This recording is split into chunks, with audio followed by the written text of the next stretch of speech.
Convention concernant la lutte contre la discrimination dans le domaine de l'enseignement.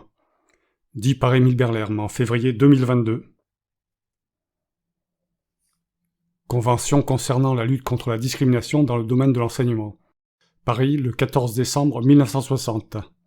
Préambule. La Conférence générale de l'Organisation des Nations Unies pour l'éducation, la science et la culture, réunie à Paris du 14 novembre au 15 décembre 1960, en sa 11e session. Rappelant que la Déclaration universelle des droits de l'homme affirme le principe de la non-discrimination et proclame le droit de toute personne à l'éducation. Considérant que la discrimination dans le domaine de l'enseignement constitue une violation de droits énoncés dans cette déclaration. Considérant qu'au terme de son acte constitutif, l'Organisation des Nations Unies pour l'éducation, la science et la culture se propose d'instituer la collaboration des nations afin d'assurer pour tous le respect universel des droits de l'homme et une chance égale d'éducation. Consciente qu'il incombe en conséquence à l'Organisation des Nations Unies pour l'éducation, la science et la culture, dans le respect de la diversité des systèmes nationaux d'éducation, non seulement de proscrire toute discrimination en matière d'enseignement, mais également de promouvoir l'égalité de chance et de traitement pour toute personne dans ce domaine. Étant saisi de propositions concernant les différents aspects de la discrimination dans l'enseignement, question qui constitue le point 17.1.4 de l'ordre du jour de la session. Après avoir décidé, lors de sa 10e session, que cette question ferait l'objet d'une convention internationale, ainsi que de recommandations aux États membres, adopte, ce 14e jour de décembre 1960, la présente convention. Article 1er.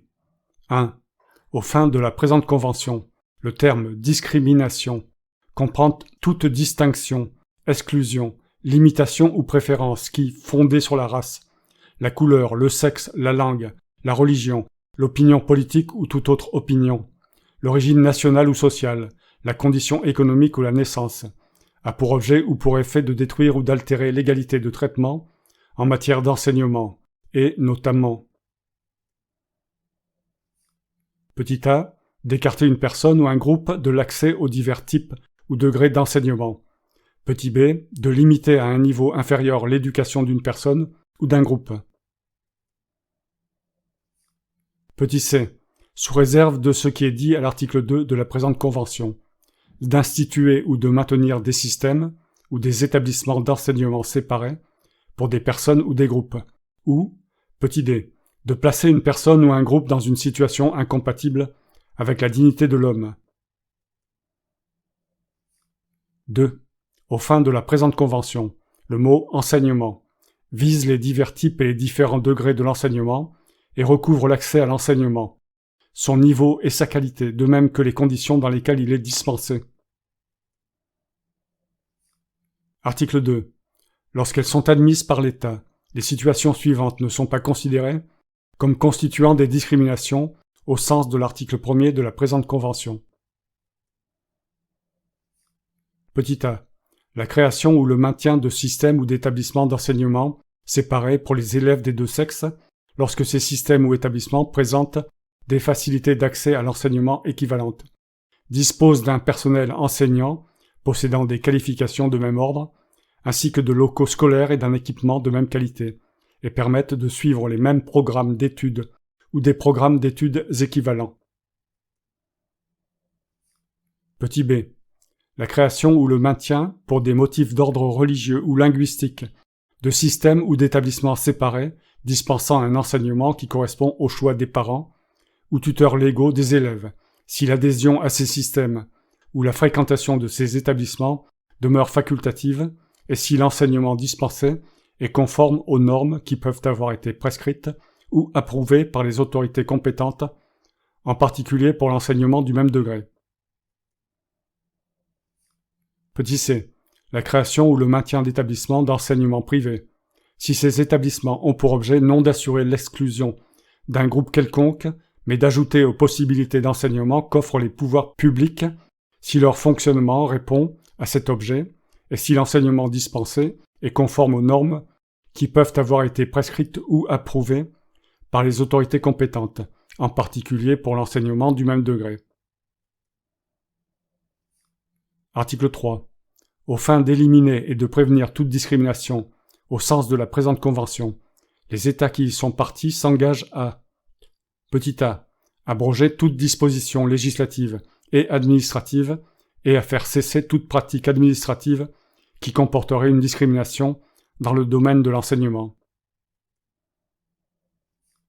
B. Prendre les mesures nécessaires, au besoin par la voie législative, pour qu'il ne soit fait aucune discrimination dans l'admission des élèves dans les établissements d'enseignement. C. N'admettre, en ce qui concerne les frais de scolarité, l'attribution de bourses et toute autre forme d'aide aux élèves, l'octroi des autorisations et facilités qui peuvent être nécessaires pour la poursuite des études à l'étranger, aucune différence de traitement entre nationaux par les pouvoirs publics, sauf celle fondée sur le mérite ou les besoins. D. N'admettre, dans l'aide éventuellement fournie, sous quelque forme que ce soit, par les autorités publiques aux établissements d'enseignement, aucune préférence ni restriction fondée uniquement sur le fait que les élèves appartiennent à un groupe déterminé. E. Accorder aux ressortissants étrangers les mêmes droits d'accès à l'enseignement qu'à leurs propres nationaux. Article 4. Les États partis à la présente Convention s'engagent en outre à formuler, à développer et à appliquer une politique nationale visant à promouvoir, par des méthodes adaptées aux circonstances et aux usages nationaux, l'égalité de chance et de traitement en matière d'enseignement, et notamment à a. Rendre obligatoire et gratuit l'enseignement primaire, généraliser et rendre accessible à tous l'enseignement secondaire, sous ses diverses formes.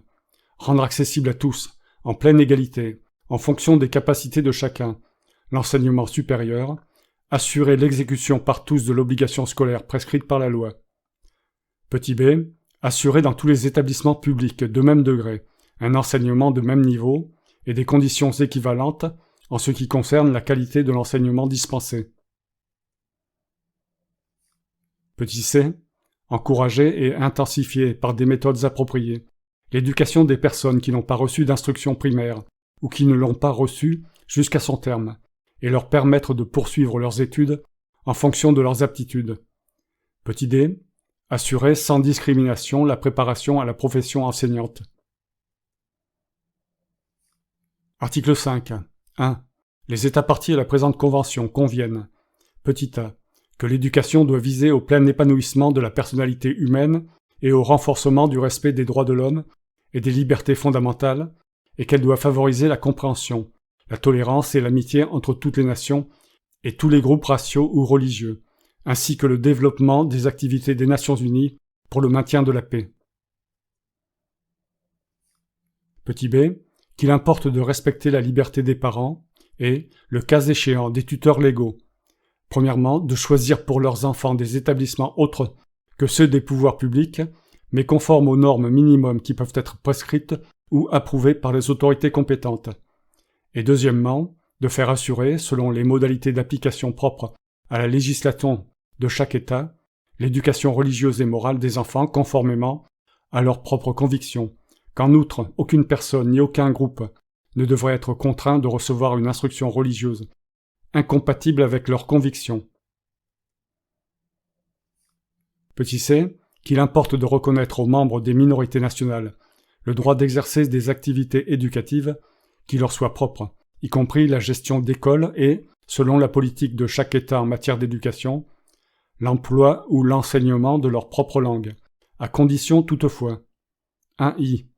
Que ce droit ne soit pas exercé d'une manière qui empêche les membres des minorités de comprendre la culture et la langue de l'ensemble de la collectivité et de prendre part à ces activités ou qui compromettent la souveraineté nationale.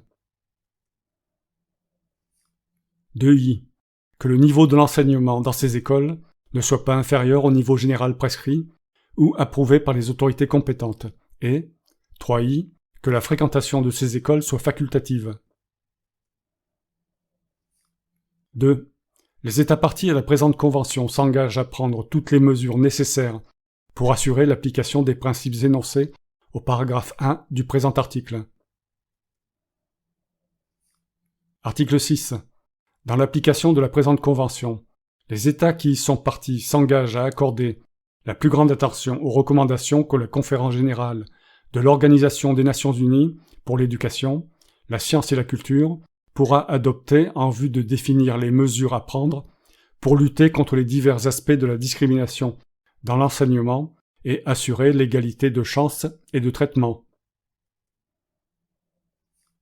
Article 7.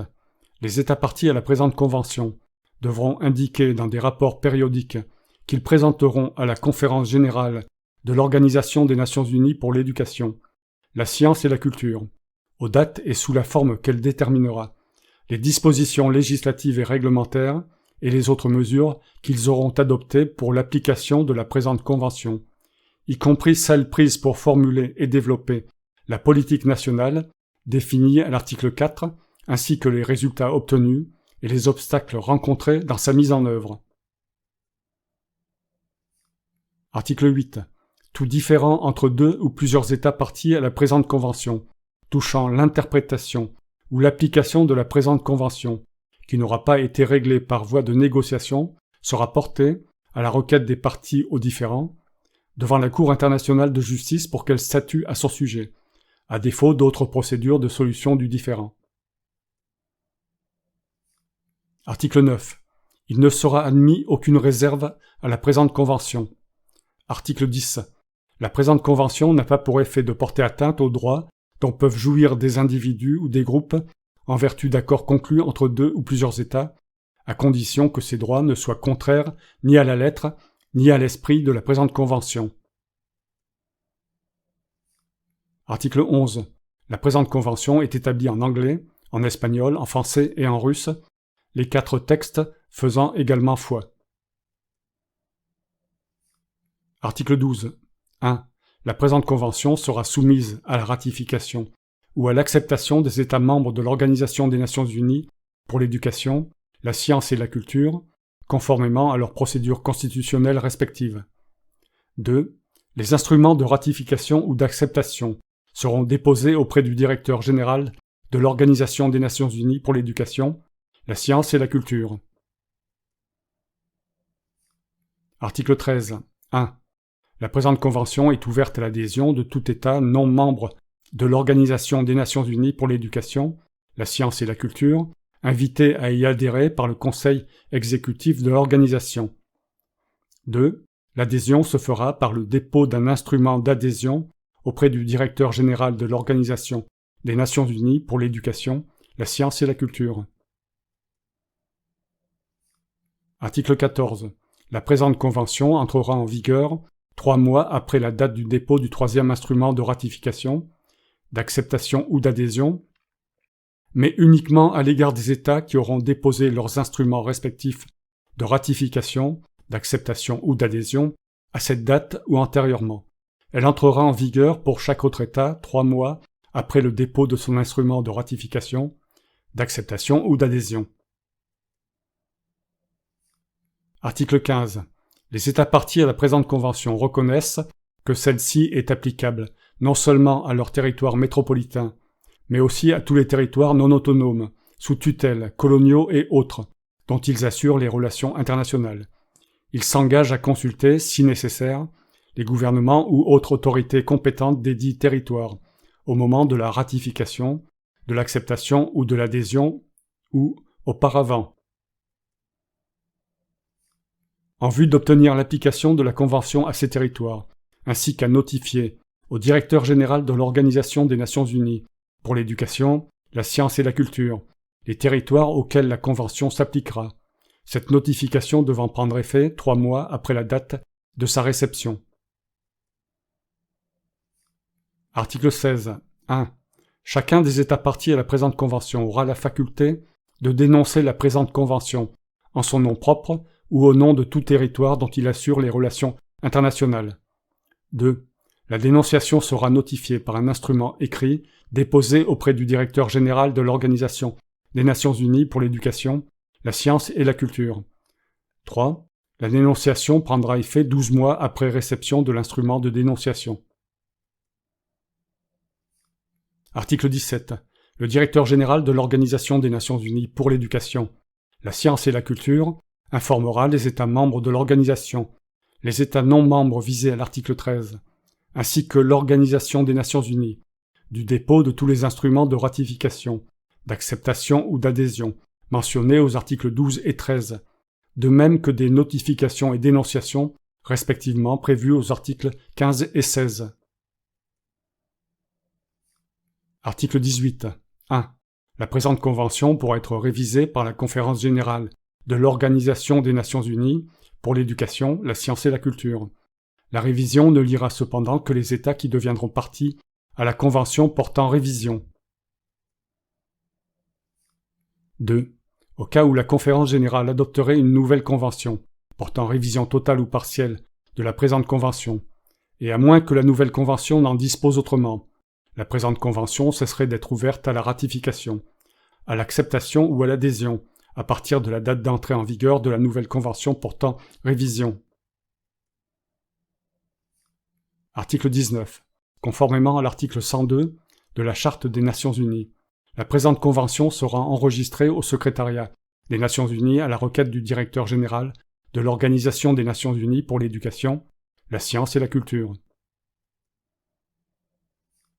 Fait à Paris, le 15 décembre 1960, en 2 exemplaires authentiques, portant la signature du président de la Conférence générale, réunie en sa 11e session, et du directeur général de l'Organisation des Nations Unies pour l'éducation, la science et la culture, qui seront déposés dans les archives de l'Organisation des Nations Unies pour l'éducation, la science et la culture, et dont les copies certifiées conformes seront remises à tous les États visés aux articles 12 et 13, ainsi qu'à l'Organisation des Nations Unies.